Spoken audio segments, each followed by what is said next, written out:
세상은 급변하고 있습니다. 변화에 적응하지 못하면 도태됩니다. 이는 아주 자연스러운 현상인데도 불구하고 우리는 마치 모두 성공할 것이라고 자신하는 듯 합니다. 현 농가들은 5년 후, 10년 후 어떤 모습, 어떤 형태로 존재할까요? 이는 농가들이 가장 관심을 가져야 하는 상황임에도 불구하고 직접적인 참여나 관심에서는 미흡해 보입니다. 미래를 불확실하게 만드는 요소에는 저성장, 재정난, 인구 감소를 꼽고 있습니다. 수요, 즉 소비에 미치는 영향을 여러 각도에서 살펴보면 다음과 같이 정리할 수 있습니다. 건국대학교 한성일 교수에 따르면 수요에 미치는 영향에 대해 고전 경제학자들이 가격에 중심을 두었다면 정계승은 감성, 문해에, 갤브레이스는 광고에, 전형수는 인구에 초점을 두고 분석하였다고 합니다. 특히 최근 전형수에 한국이 소멸한다라는 내용을 살펴보면 수에 미치는 영향을 인구 관점에서 조사하여 정체된 머릿속을 자극합니다. 전형수의 2020, 2030 문제의 위기에 대해 정리해보면 다음 표와 같습니다. 세대별 한국화의 연결 지점을 살펴보면 1940년부터 1950년대 산업화 세대를 거쳐 베이버 부머 시대, 386 세대, X세대, W세대, G세대, 밀리엄 세대를 거쳐 2020년 문제의 위기는 대량 무직, 고립무원, 빈곤 압박, 가족 위험, 그리고 우리가 관심을 두고 있는 2030년 문제의 위기는 영구 무직, 상대 빈곤, 유명 공포, 절대 고독으로 정리하고 있습니다. 이는 어쩌면 지금 대두되고 있는 코로나19처럼 질병의 문제라든지 AI로 비롯된 IT 기술의 발전과도 무관하지 않을 겁니다. 참고로 전형수는 2030년 문제 극복을 위한 개인 생존 전략을 다음과 같은 5가지로 제시하였습니다. 부동산, 자녀 교육, 건강관리, 평생직업, 가족관계를 말합니다. 그럼 지금부터 축산물의 위기에 대해 살펴보겠습니다. 저는 축산물의 위기를 다음 5가지로 정리하였는데요. 축산물의 위기. 그 첫 번째는 부정적 인식의 저변이 뭘까에 관심을 두었습니다. 동물은 고기가 아니다? 이런 말 들어보셨나요? 혹시 고기를 먹으면 수명을 갉아먹는다? 이 말은 들어보셨나요? 또는 동물성 지방은 해롭다. 동물성 지방은 포화지방산으로 무조건 나쁘다. 이런 얘기는 많이 들어보셨죠? 이처럼 부정적 인식이 만연되어 있습니다. 이는 축산물이 겪고 있는 가장 큰 위기라고 생각합니다. 그 극복하기 위해서는 그런 생각들을 갖고 있는 그 저변이 왜 그런 생각들을 갖고 있고 왜 그런 요구들을 하고 있는지에 대해 관심을 둬야 될 필요가 있습니다. 그리고 두 번째는 한국이 지난 50년 동안 식단의 변화를 겪어오면서 축산물이 어떤 선택과 위기를 맞이했는지 그 상황을 엿보려고 합니다. 세 번째는 코로나19처럼 아프리카 돼지열병, 구제역, 가축 전염병, 인수공통 전염병 이런 질병들이 축산물에 끼치는 영향을 살펴보려고 합니다. 네 번째는 현대자동차가 현대자동차 광고가 낙농업계를 뿔나게 한 상황이 있었습니다. 이는 소의 트름과 방구 이 부분을 차와 비교로 했는데요. 차의 배기량입니다. 아시겠나요? 탄소 배출에 대한 이야기입니다. 이처럼 가축은 탄소 배출하고 이제 무관하지 않는데요. 그 부분에 대해서 환경 오염과 기후 변화가 축산물에 어떤 위기로 작용하고 있는지 살펴볼까 합니다. 다섯 번째는 조금 다른 시각입니다. 앞서 살핀 내용들이 다소 부정적이었고 변화상을 겪고 있다면 지금 살펴보려는 기술의 진보는 지금부터 시작하고 있는 어떤 변화의 중심이라고 볼 수 있겠습니다. 가령 3D 프린팅이라고 들어보셨나요? 3D 프린팅이라는 것은 재료를 넣었을 때 기계가 3D 형태의 완성품을 만들어냅니다. 만약 영양소를 가루로 넣어서 고기 형태의 3D로 만들어낼 수 있다면 앞으로 다양한 레시피가 가능하겠죠. 이런 기술이 지금 논의가 되고 있습니다. 또한 최근에 비욘드 미트에서 이제 식물성 패티를 만들어서 햄버거를 만들고 있죠. 식물에서 추출한 어떤 부분을 고기와 같은 맛, 질감을 느끼도록 하는 가짜 고기에 대한 얘기입니다. 그리고 특히 더 위험할 수 있는 실험실에서 배양하는 육에 대한 얘기입니다. 이는 지금 활발히 연구되고 있는 상황이라서 이것이 기존 축산업에 어떤 영향을 끼치는지, 그게 어떤 위기에 있는지 같이 한번 고민해 볼까 합니다. 축산물의 위기 첫 번째, 부정적 인식의 저변입니다. 동물은 고기가 아니다. 고기를 먹으면 수명을 갉아먹는다. 동물성 지방은 해롭다. 이에 대해 살펴보겠습니다. 동물은 고기가 아니다. 이 말은 2014년 경향신문에 소개된 한 칼럼의 제목입니다. 본 내용을 살펴보면서 한번 부정적 인식의 저변에는 어떤 생각들이 있는지 함께 살펴보기로 합시다. 치맥과 돈가스 매니아였던 내가 육식을 끊은 것은 3년 전이었다. 무려 350만 마리의 돼지와 소, 650만 마리의 닭과 오리, 합해서 서울 인구만큼의 생명들이 땅에 묻히는데 불판에선 아무렇지 않게 고기가 구워졌다. 그난 처음으로 내 평생 고기로만 봤던 그들의 삶에 대해 관심을 갖기 시작했고 또다시 초현실적인 일이 일어나고 있음을 알았다. 저번엔 돼지였고 이번엔 오리다.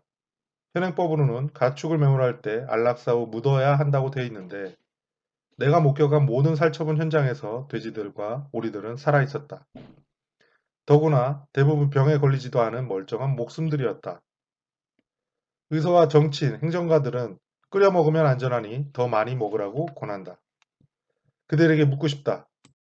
끓여 먹으면 되는 게 아니라 질병이 발생할 수밖에 없는 구조가 문제 아닌가? 우리가 고기를 값싸게 많이 먹기 위해서는 필연적으로 밀집, 사육이 존재해야 하고 그런 시스템이 존재하는 한 바이러스의 치명적인 변이와 전염병의 대규모 발생은 일어날 수밖에 없다. 우리가 먹는 동물의 99.9%는 공장에서 제조된다. 알 낳는 닭들은 이른바 배터리 케이지라 불리는 곳에서 A4 용지 3분의 2만한 넓이의 공간에 갇혀 평생 날개 한번 못 펴고 햇빛도 못 보고 살아간다. 끓여 먹으면 안전하니 마음 놓고 먹으라고 권하는 분들에게 묻고 싶다. 단 한 번이라도 농장이라 불리는 그곳에 가보셨는지, 오물씨가 가득한 밀폐된 축사에서 질병이 발생하지 않을 거라 생각하시는지, 거기서 생산된 고기를 먹는 것이 과연 국민 건강에 도움이 된다고 진심으로 생각하시는지, 철통 방역으로 조류 인플루엔자와 구제역을 물리치겠다고 하는 분들에게 묻고 싶다. 바이러스 발생을 소독약과 살처분으로 막을 수 있다고 생각하시는지, 지금의 공장식 축산이 정말 바람직하고 우리 양심에 꺼리낌 없는 사육 형태라면 왜 축산 현장은 일반에게 결코 공개되지 않는지, 배추밭도 볼 수 있고 당근밭도 볼 수 있는데 고기와 달걀이 생산되는 곳은 왜 볼 수 없는지 자식 같은 가축을 묻는 농민의 심정이라 말하는 축산 기업들에 묻고 싶다. 자식을 진정 그렇게 키우시는지. 어떠십니까? 본 칼럼에서 말하는 내용들이 와 닿은가요?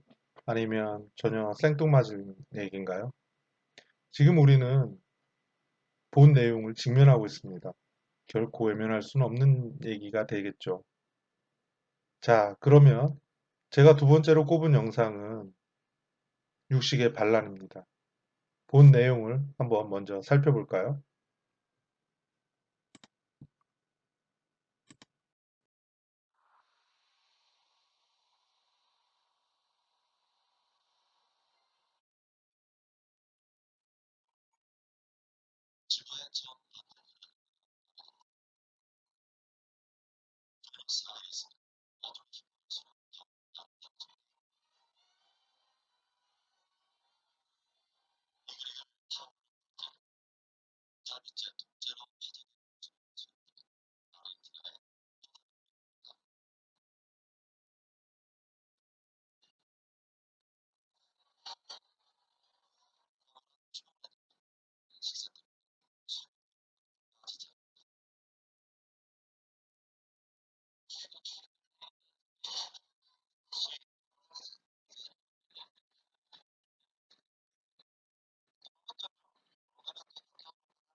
동물은 고기가 아니다를 정리하면 다음과 같습니다.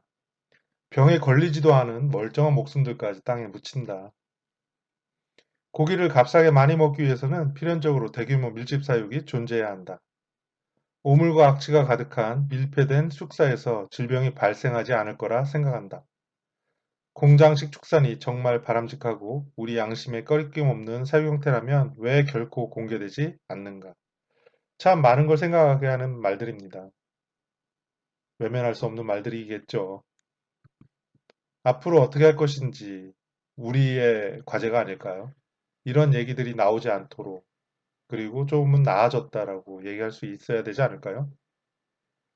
자, 그러면 다음 내용을 살펴보겠습니다. 고기를 먹으면 수명을 갉아먹는다? 어떻게 생각하십니까? 본 내용은 잘못된 정보에 대한 얘기를 하고 싶은 겁니다. 아마 아는 것이 힘이라는 말을 모르는 사람은 없을 것입니다.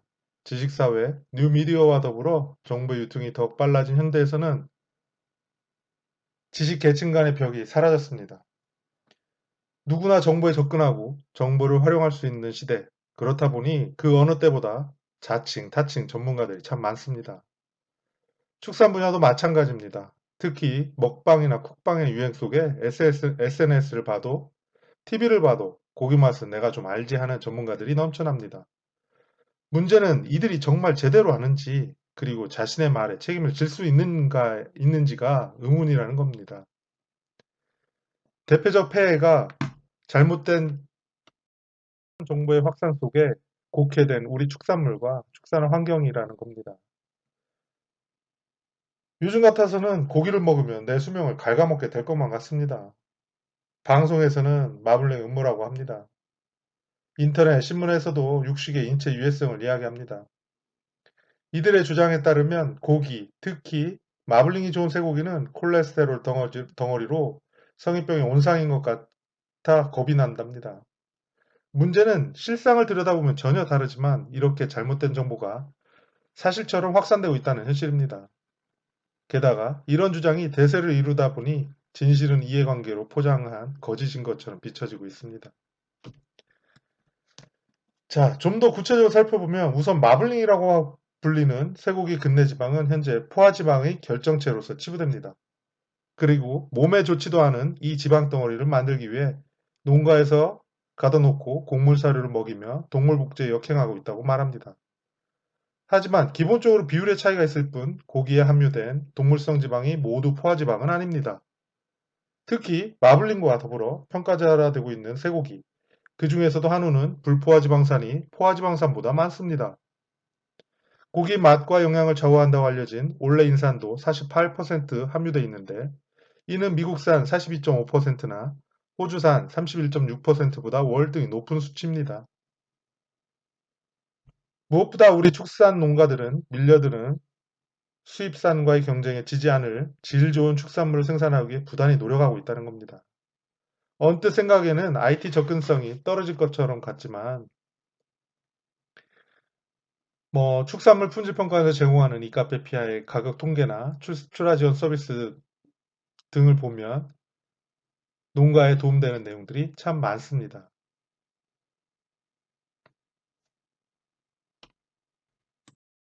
자, 고기를 먹으면 수명을 갉아먹는다. 어떻게 생각하십니까?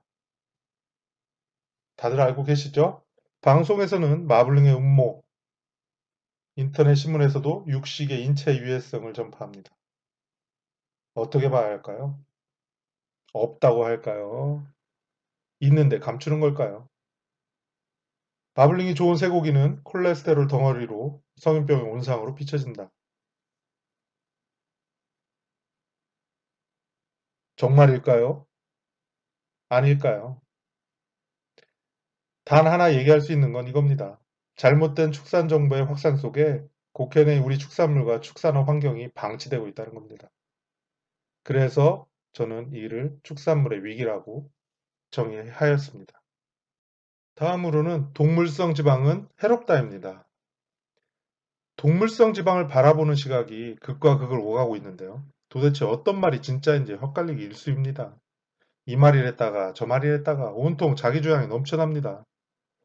이를 이번 기회에 한번 정리해볼까 합니다.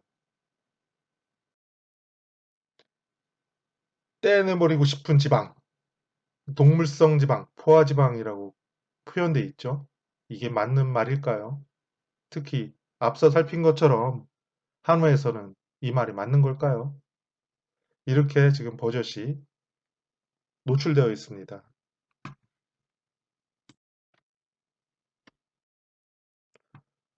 동물성 지방 대 식물성 지방, 혈관 건강을 위한 당신의 선택은 뭘 말하는 걸까요? 동물성 지방을 우호적으로 보는 시각일까요? 달콤한 음식 속 못된 악마, 트랜스 지방. 제목은 포화지방, 동물성 지방입니다. 이런 시대에 살고 있습니다. 과연 우리는 무엇을 해야 될까요? 어떤 생각을 해야 될까요?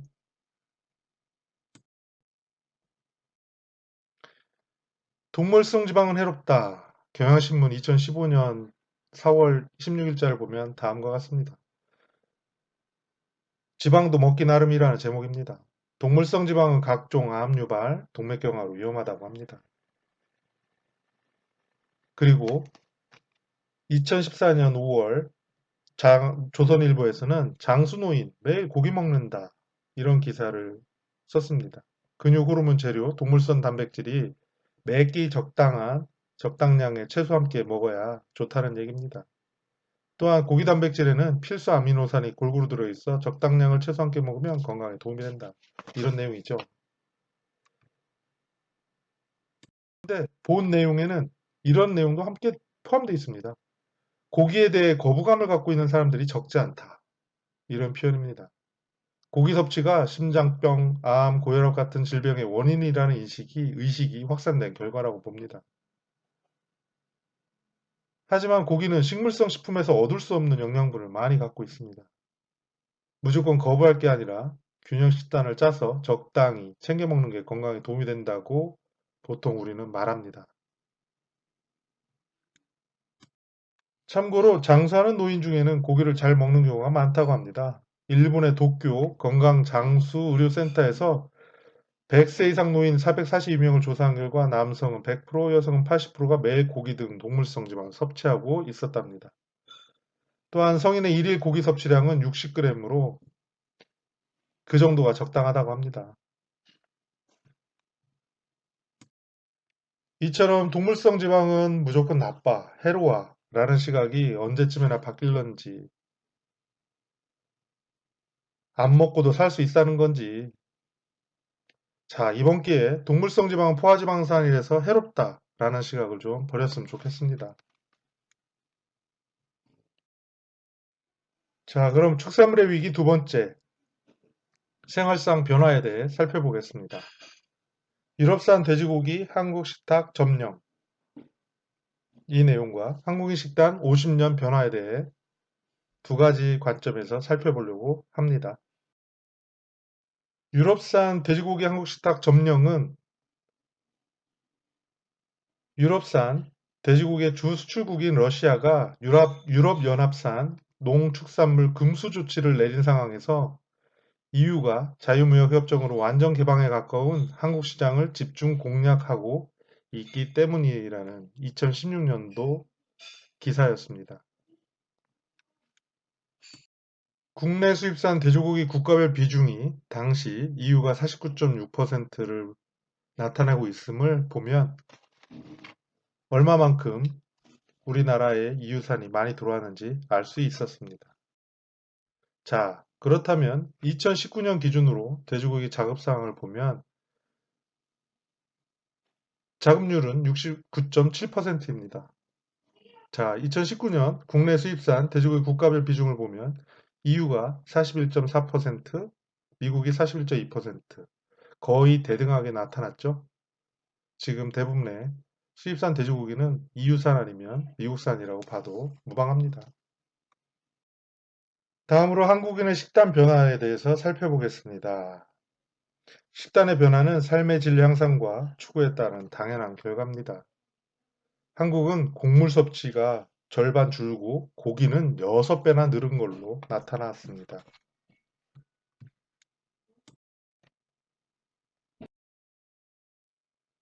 우선 오늘날 인류의 평균 식단을 보면 현대 인류의 가장 큰 에너지원은 역시 곡물입니다. 섭취 칼로리 전체의 45%를 쌀이나 밀, 옥수수 같은 곡물에서 얻고 있습니다. 그 다음은 당류와 식물성 기름 20%, 감자, 채소, 과일 등의 농산물 11%, 고기류 9%, 버터, 치즈 등의 각종 유제품 및 달걀 8% 순입니다.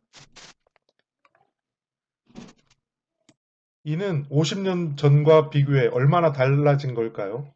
가장 두드러운 변화는 곡물 비중이 4%포인트 줄고 고기와 당류는 각각 4%포인트, 4%포인트 늘어난 것입니다. 특히 세계인들의 1인당 고기 소비는 50년 사이 거의 2배나 늘었습니다.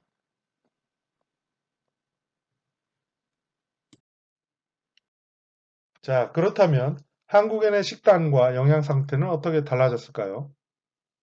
1950년대 세계 최고 빈곤국 가운데 하나였던 한국은 지난 50년 사이 세계에서 가장 급격하게 식단 변화를 겪은 나라 가운데 하나입니다.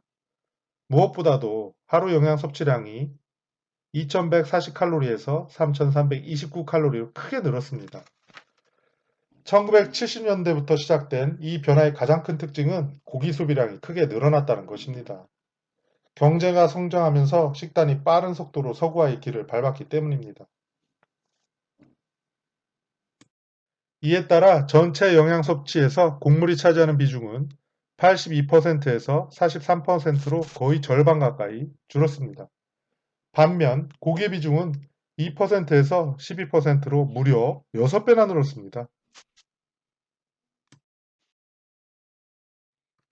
이웃나라인 중국과 일본은 어떨까요? 일본 역시 경제 발전과 함께 1960년대 이후 쌀 소비가 줄고 우리나라 마찬가지로 식단 서구화가 진행되면서 고기와 유제품 소비가 크게 늘어났습니다. 고기 소비량은 79%, 유제품 및 달걀은 161% 증가했습니다. 그럼에도 일본인들의 유제품 및 달걀 소비량은 아직도 미국인의 3분의 1에 불과합니다. 섬나라인 일본은 7세기 이후 1200년 동안 유지해온 육식 금지령으로 인해 전통적으로 고기보다 해산물을 더 많이 소비해 왔습니다. 줄곧 늘어만 가면 줄곧 늘어만 가던 고기 소비는 그러나 일본의 거품 경제가 절정에 이르던 1989년에 똑같이 정점을 찍은 뒤 하락세로 돌아섰습니다. 중국인들의 식단도 양적으로나 질적으로나 큰 변화를 겪었습니다. 중국인들의 1인당 하루 칼로리 섭취량도 50년 사이 2배 이상 늘었습니다. 세계에서 가장 빠른 증가 속도입니다. 오늘날 중국인이 소비하는 농산물은 미국인의 거의 2배에 이른다고 합니다. 식단의 내용도 다양해졌습니다. 50년 전엔 하루 영양의 83%를 곡물과 채소 등 농산물에서 섭취했으나 지금은 이 둘의 비중이 62%로 줄었습니다. 이 줄어든 부분을 고기와 당류, 유제품 등이 메우고 있습니다. 특히 중국인들의 고기 소비 증가세가 놀랍습니다. 가공식품을 포함해 중국인 1인당 돼지고기 소비는 50년 전보다 거의 20배 가까이 늘었다고 합니다. 축산물의 위기 세 번째는 질병입니다.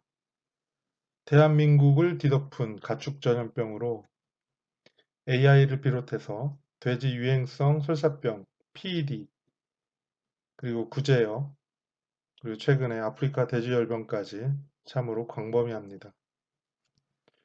그 발생 여파로는 폐사, 그리고 초기 살처분, 백신에 따른 이상육 발생, 그로 인한 시장의 가격의 불안정한 여파를 나타내고 있습니다.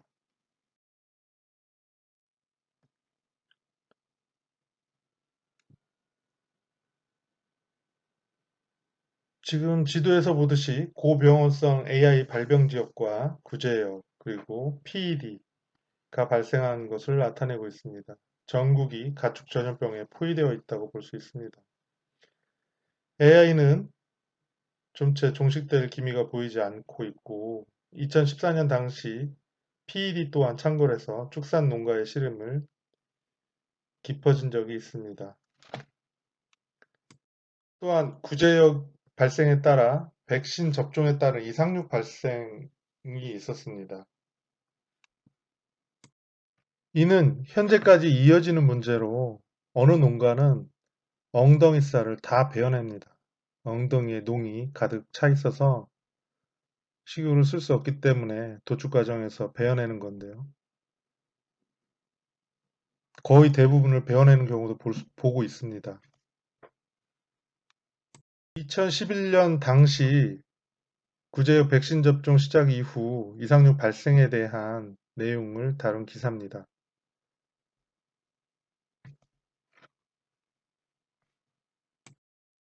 이상육 발생이 상당히 많다는 것을 알 수 있고 현재 또한 진행형이라는 것을 알았으면 합니다.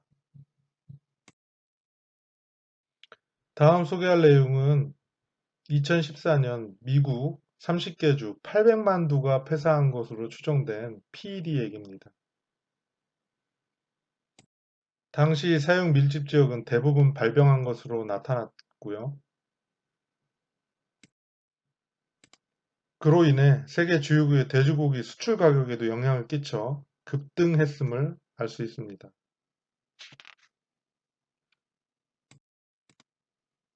당시 소개된 자료에 따르면 PED가 계속되는 이유가 출하 차량 10대 중 6대에서 PED가 양성으로 나타났답니다. 미국은 6.6%인 반면에 우리나라에서는 특히 높았는데요. 결과적으로 출하 차량에 대한 PED 컨트롤이 되지 않는다면 개별 농장의 백신 전략, 차단 방역, 인공 감염의 효과는 반감될 수밖에 없고 PED의 연중 발병은 당연할 것이라고 생각됩니다.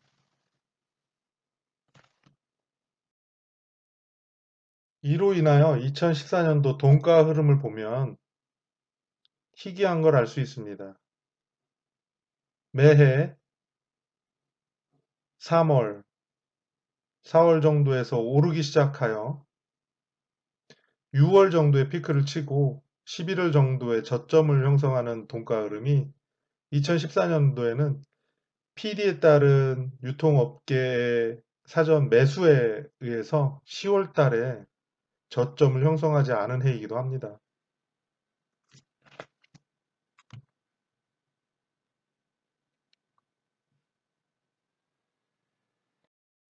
농림축산식품부 자료에 따르면 구제역 연도별 발생 현황은 다음과 같습니다. 그리고 참고로 AI 연도별 발생 현황도 참고 바랍니다. 다음으로 아프리카 돼지열병입니다. 아프리카 돼지열병은 보는 바와 같이 전 세계적으로 발생하고 있고 출혈열의 특징을 갖고 바이러스의 병원성이 다양하며 병원성에 따라 입영률과 치사율이 달라지나 급성의 경우에는 치사율이 100%에 달하여 전염력이 강한 바이러스성 돼지 질병이랍니다. 현재까지 아프리카 돼지열병에 대한 치료법 및 백신은 개발되어 있지 않습니다. 그렇기 때문에 지금 현재 보는 바와 같이 북한으로부터 유입되고 있는 멧돼지, 야생 멧돼지를 로 인한 전파를 막기 위해서 민통선 부근에서 차단 방역을 실시하고 있습니다. 다음은 한국 주변국 아프리카 돼지열병 발생 현황입니다. 북한, 중국, 몽골, 베트남, 캄보디아, 라오스 등 많은 국가들이 현재 아프리카 돼지열병과 싸우고 있습니다. 아프리카 돼지열병의 발생 및 전파 이유로 첫 번째로 꼽는 것이 남은 음식물 사료 급여입니다. 유럽 식약처 발표에 따르면 러시아의 아프리카 돼지열병 감염 요인을 분석한 결과 수송 및 선적, 이동에 따른 감염이 38%로 가장 많았고 남은 음식물 사료 급여가 35%로 뒤를 이었습니다. 남은 음식물, 특히 항공기나 선박의 주방 쓰레기에서 유래한 음식물 쓰레기는 아프리카 돼지열병의 국제 전파에서 감염원으로 큰 문제가 되고 있습니다. 감염된 돼지고기를 대량으로 포함하고 있는 음식물 쓰레기는 전파원이 될 가능성이 높아 지금까지 아프리카 돼지열병의 발생의 대부분의 원인으로 추정되고 있기도 합니다. 남은 음식물 사료의 급여 금지는 유엔 식량 농업기구의 권고 사항이기도 합니다. 두 번째 원인으로 지목되는 것은 야생 멧돼지의 이동입니다. 아프리카 돼지열병이 발생한 유럽 국가들의 경우 야생 멧돼지의 아프리카 돼지열병 발생은 계속 증가했고 이를 잡기 위해서 유럽 양도 밀집 지역인 덴마크, 독일, 프랑스 등에서 폴란드를 아프리카 돼지열병 차단을 위한 교두보로 삼고 많은 자금과 인력을 지원하고 있다고 합니다.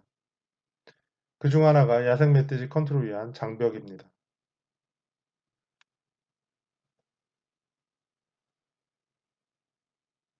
아프리카 돼지열병의 임상 증상은 급성으로 나타나므로 감염된 야생 멧돼지가 장거리를 이동할 수 없을 뿐만 아니라 울타리를 뛰어넘을 수도 없을 것이라는 판단에서입니다.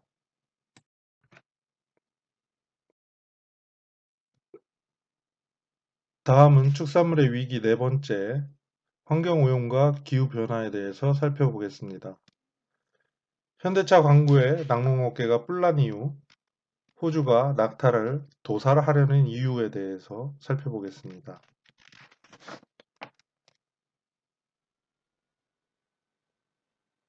소의 방구와 트림이 전 세계 지구온난화의 주범으로 지목된 가운데 이를 줄이기 위해 또는 이를 없애기 위해 지금 우리는 어떤 방향으로 움직이고 있는지 살펴보고자 합니다. 서울대학교의 모 교수는 말합니다. 에너지 효율만 따진다면 축산업은 식량을 그대로 섭취하는 효율을 5분의 1로 낮춰 경제적이지 못하다고. 그리고 소보다는 돼지가, 돼지보다는 닭이 그나마 에너지 효율이 높기 때문에 쇠고기보다는 닭고기를 먹는 것이 경제적이라고. 일면 공감하면서도 세상의 질서를 경제적으로만 따지기에는 복잡하기 때문에 다행입니다. 메탄 저감 축산물의 생산을 위해서는 푸드 마일리지를 관리하면서 그 시간을 줄임에 따른 국내산 축산물이 수입 축산물과 경쟁 우위에 있다는 인식 확산을 꾀할 수도 있겠고 시간 단축은 곧 비용 감소로 직결되며 또한 신선도를 높이는 효과를 가져올 수 있습니다. 소위 방구와 트림 그리고 배설물의 탄소 배출을 줄이기 위한 탄소 이용 장치 설치 등 단기적인 과제와 방구와 트림을 줄일 수 있는 사료와 사용 방식의 전환 등 중장기적인 접근이 필요한 일입니다. 자, 그럼 현대차 광고의 낙농업계가 혼란 이유에 대해서 살펴보겠습니다. 현대차가 방송과 신문에 내보낸 광고에서 친환경 차량임을 강조하기 위해 젖소의 하루치 배출량과 자동차의 1km당 배출량을 비교했기 때문이랍니다. 다른 자료에 따르면 5년간 CO2 발생량은 사륜구동 차량의 일주일이 60kg인데 비해 육류는 일주일에 200kg이라는 결과도 있습니다.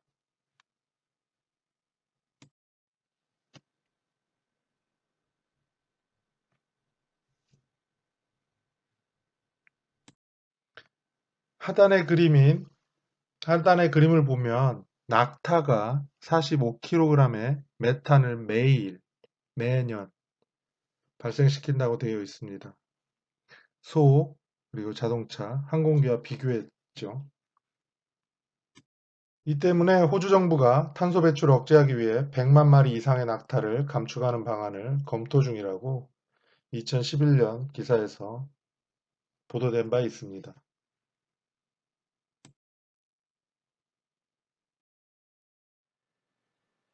모 블로그에 따르면 인류가 지금 온실가스를 줄이는 노력이 대부분 발전소와 차량을 주요한 온실가스 배출으로 보고 접근하는데 놓치고 있다라는 부분을 지적하고 있습니다.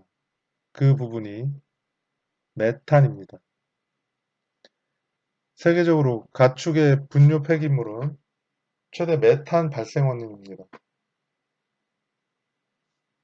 전통적으로 인류 생산 방식은 쌀이 주는 열량의 10%를 육류로 얻었을 경우 쌀 재배 시 메탄 배출량보다 2배를 더 배출한다고 합니다. 육류의 탄소 배출량은 쌀보다 20배가 높답니다.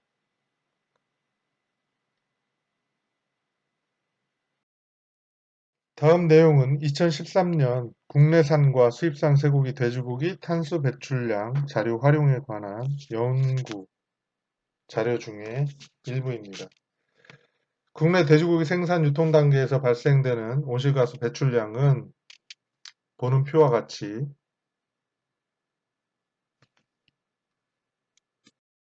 생산 단계에서 규격돈이 2.62kg, 도축이 2.47kg, 가공 단계에서 12.31kg, 유통 단계에서 12.44kg으로 발생이 적지 않음을 알 수 있습니다. 본 연구의 세부 연구 결과로서 전북 안주 대주농장의 예와 D 도축장의 예를 실었으니 참고 바랍니다. 국내 돼지고기 운송 단계에서 발생되는 온실가스 배출량은 진열할 경우 평균 3일로 봤을 때 132g이 배출되는을 알 수 있습니다. 또한 수입 돼지고기 운송에 의한 온실가스 배출량 또한 1kg 돼지고기 수입에 따른 온실가스 배출량은 86.08kg으로 나타났습니다. 축산물의 위기 다섯 번째, 기술의 진보입니다. 이제까지 살펴본 축산물의 위기를 다소 부정적인 면에서 살펴보았다면 본 내용인 기술의 진보는 긍정적인 미래의 어떤 기술 변화에 따라 축산물이 위기에 처할 수 있음을 한번 살펴보자는 것입니다. 그 내용으로는 3D 프린팅, 3D 인쇄곡이라고 불리는 그 기술을 말하며 두 번째로 실험실에서 배양육이 조만간 상용화될 수 있다는 소식도 있고 세 번째 식물성 가짜고기로 대표되는 흔히 비욘드 미트나 비욘드 미트에서 생산된 햄버거 패티로 우리나라에서조차 지금 상용화되고 있습니다. 이 내용이 식물성 가짜고기를 말하는데 이러한 세 가지 내용을 중심으로 기존 축산업이 앞으로 이 세 가지의 어떤 기술을 비롯해서 축산에 어떤 영향을 끼치는지 그 부분에 대해서 한번 심도 있게 살펴보려고 합니다.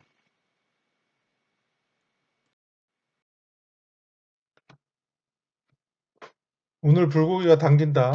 냉장고에 고기가 없네. 3D 프린터로 만들어 먹지 뭐. 2015년 중앙일보의 변화상을 예를 들었습니다. 가축 근육세포 배양한 점액질 원액을 3D 프린터에 넣어 고기 조각을 출력한 후 아몬드, 마카다미아로 치즈를 만들고 귀뚜라미 단백질로 에너지바를 제조합니다. 기술 변화를 반영하여 국가 자격증이 2017년에 신설되었고 3D 프린팅은 차세대 유망 핵심 기술로 집중 조명되며 세계 시장 규모가 2015년 5조 5천억에서 2019년 17조 원으로 성장할 것으로 전망되고 있습니다. 또한 첨단 미래 식육과학 기술, 식육과학 대학 교재에 수록되어 있고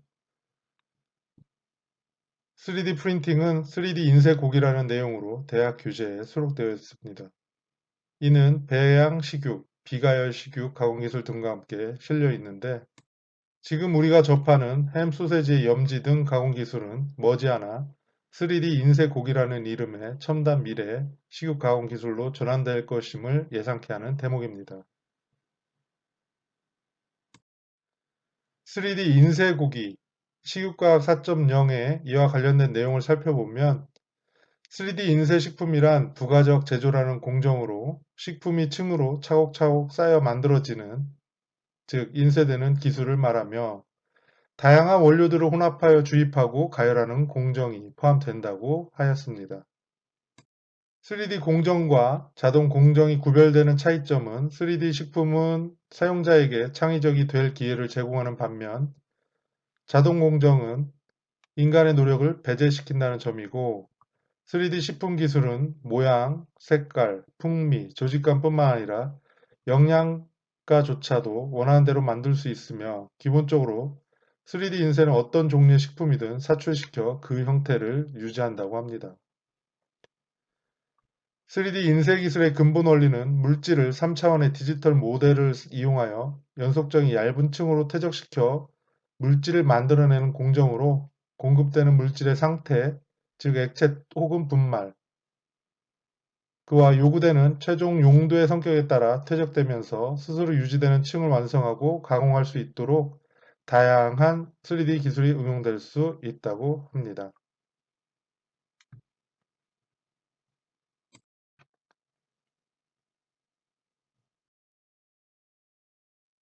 2019년 조선일보는 실험실에서 만든 고기, 식육의 세계를 열다 라는 제목으로 동물 죽이지 않고 먹는 인조고기, 식물성 고기 버거 국내 판매 시작, 콩고기보다 더 실제 육질과 흡사라는 내용으로 보도한 바 있습니다.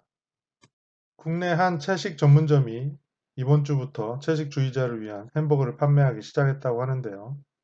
햄버거에는 쇠고기 대신 미국 바이오 기업인 비욘드 미트가 개발한 식물성 고기가 들어갔다고 합니다. 본 기사에서는 가축을 희생하지 않아도 고기를 즐길 수 있는 날이 다가오고 있다. 식물성 단백질로 만든 고기는 갈수록 실제 고기와 맛이 비슷해지고 있다. 라고 평하고 있습니다. 더구나 가축의 세포를 배양해 만든 고기도 올해 안으로 상용화가 가능하다는 전망을 나타냈는데요. 식물성 고기와 세포 배양육은 축산업으로 인한 온실가스 배출과 환경 오염을 줄이는 데 기여할 것으로 기대된다고 밝혔습니다. 가축은 전 세계에서 나오는 온실가스의 15%를 배출한다고 합니다.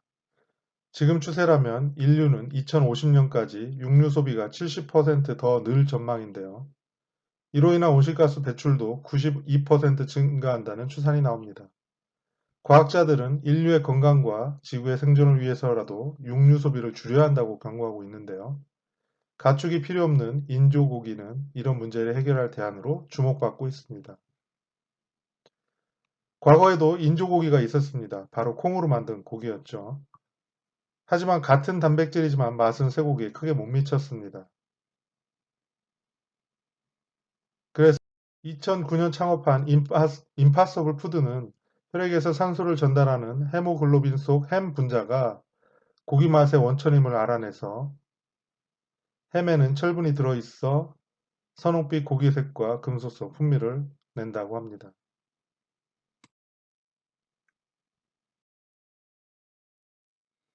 2020년 1월 23일 이코노믹 리뷰에서는 배양육 회사 멤피스 미트 상업화 성금이라는 제목으로 기사를 냈는데요.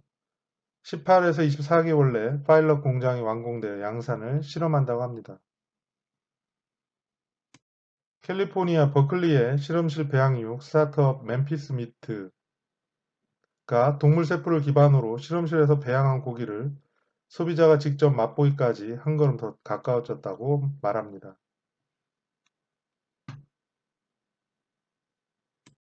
멤피스 미트는 빌 게이츠, 리처드 브랜슨, 김발 머스크 등 유명 투자자들과 미국 최대 육가공 회사 타이슨 푸드, 글로벌 사료회사 카길 등으로부터 조달한 자금으로 파일럿 생산 시설을 건설할 계획이라고 발표했습니다. 그러나 멤피스 미트 같은 회사들이 세포를 기반으로 배양한 고기를 시장에 내놓기까지는 아직 많은 장애물이 직면해 있다고 합니다. 우선 생산 원가를 낮춰야 합니다. 하지만 비욘드 미트의 예에서 보듯이 식물성 가짜 고기가 진짜 고기를 대체하는 날이 온 것처럼 고기의 세포에서 배양을 통한 고기 생산이 오는 날도 머지않아 보입니다. 지금까지 우리는 축산물의 위기에 대하여 5가지 면에서 살펴보았습니다. 그 첫 번째로 동물은 고기가 아니다 라는 칼럼을 살펴보았고 육식의 반란이라는 영상을 시청하였으며 고기를 먹으면 수명을 갉아먹는다. 동물성 지방은 해롭다 라는 것처럼 부정적 인식의 저변이 얼마만큼 안 좋은 영향을 끼치는지에 대해서 살펴보았습니다. 부정적 인식이야말로 우리 축산인이 가장 먼저 접근해야 될 부분으로 올바른 지식을 제대로 알리는 노력이 필요함을 깨달았고 우리 축산인 먼저 정확한 정보를 파악하고 제대로 이해하는 것에서부터 축산의 가치를 세울 수 있음을 알았습니다. 두 번째로 살펴본 생활상의 변화에 대해서는 유럽산 돼지고기가 한국 식탁을 점령한다는 이야기로부터 지난 50년간 한국인 식단이 어떻게 변화해 왔는지 그리고 주유국, 일본, 중국을 예로 든 주유국은 식단은 어떻게 변했는지에 대해서 살펴보았습니다. 그리고 세 번째, 대한민국을 뒤덮어가는 가축 전염병이라는 주제로 AI로부터 구제역, PED, 그리고 최근에 아프리카 돼지 열병으로 이어지는 질병의 심각성과 그 위기에 대하여 심도 있게 살펴보았고, 가축 질병이 질병으로 인해 죽는 문제뿐만 아니라 살처분, 그리고 백신 접종에 따른 이상육 발생, 공급량 감소에 따른 가격 변동성 등 다각도의 시장에 여러 충격들을 주고 있음을 알 수 있었습니다. 그리고 네 번째, 환경오염과 기후변화에 대해서는 소위 방구와 트램, 가축 분뇨에 대해서 두고 볼 것인가 라는 면을 살펴보았고 그 예로서 현대차 광고의 낙농업계가 뿔난 이야기로부터 호주가 낙타를 도살하려는 이유에 대해서 살펴보았습니다. 사실상 가축으로 인한 메탄 가스의 방출로 온실가스의 주범이 된다라는 이야기는 현재 관심만 있고 구체적인 액션은 많이 더딘 상황입니다. 그런 만큼 향후 다가올 위기는 보다 더 크다고 할 수 있습니다. 이에 대해 관심 있게 접근해야 될 필요가 있고 마지막으로 3D 프린팅, 3D 인쇄 고기, 실험실 배양육과 식물성 가짜 고기에 대해서 살펴보면서 기술의 진보가 축산물, 특히 기존 축산을 어떻게 흔드는지, 앞으로 어떻게 흔들어 갈 건지 그 부분의 내용을 살펴보았습니다. 축산물의 위기는 현재 멈춘 것이 아닙니다. 축산물의 위기는 기존 축산의 생태계를 뒤흔들어 놓을 만큼 하나하나가 굉장히 큰 비중을 차지하고 있고 이에 대해 여러분들의 꾸준한 관심과 참여가 필요하다고 하겠습니다.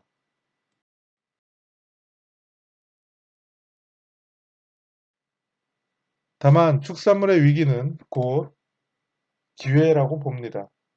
그 부분을 어떤 식으로 슬기롭게 대처하느냐에 따라 새로운 시장을 만들 수도 있고 새로운 부가가치를 창출하여 발전을 꾀할 수도 있다고 봅니다. 지금까지 경청해 주셔서 감사합니다. 보다 자세한 내용은 아래 블로그 주소를 참고하시기 바랍니다. 감사합니다.